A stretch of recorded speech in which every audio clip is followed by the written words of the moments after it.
Bonjour, je m'appelle Paul Turcotte, je suis prof au Cégep du Vieux-Montréal en philosophie et aussi chercheur au CRISPECH.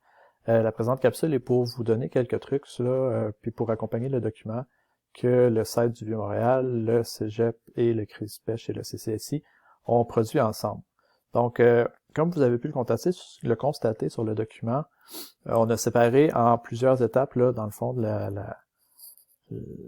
la reprise des cours, et la première étape, évidemment, c'est la préparation. Donc, ce qu'on veut vous donner ici, c'est quelques conseils ou quelques trucs ou quelques aspects à garder présents à l'esprit dans la reprise des cours là, à distance pendant la pandémie.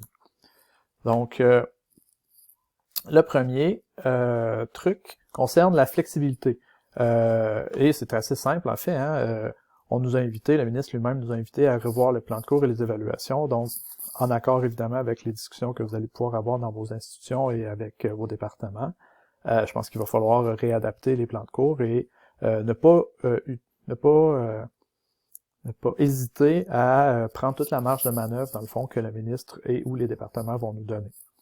Ensuite de ça, concernant l'accessibilité, je pense que c'est quelque chose qu'il faut aussi, sur lequel il faut bien insister.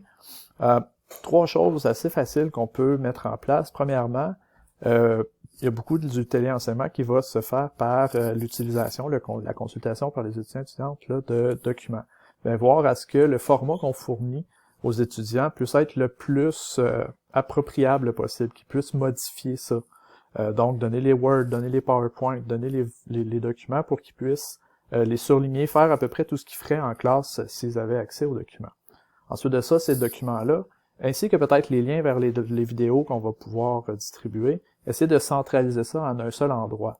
Les étudiants et les étudiantes vont être bombardés là, de nouvelles technologies puis de nouveaux dispositifs qui vont peut-être les perdre un peu. Donc, en essayant de au moins minimiser le portail à partir duquel ils vont avoir accès à tout ça, ça peut les aider.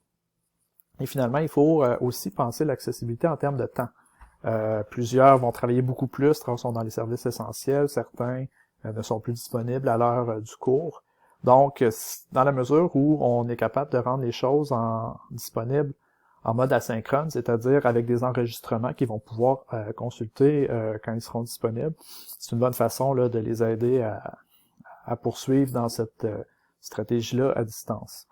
Et finalement, du point de vue de la motivation, de l'engagement, il faut pas hésiter non plus, ça fait référence un peu à ce qu'on disait au début, mais revoir la charge de travail, ça demande un effort cognitif supplémentaire que d'adapter son apprentissage à un mode à distance, donc on essaie de garder ça présent à l'esprit, et aussi, on essaie de fournir, puis c'est en lien encore avec les documents, on essaie de fournir à nos élèves des guides, du soutien pour l'apprentissage par la lecture, donc que ce soit des clés de lecture, que ce soit des notes de cours trouées, des schémas, bref, toutes sortes d'accompagnements comme ça qu'on peut faire pour accompagner leur lecture.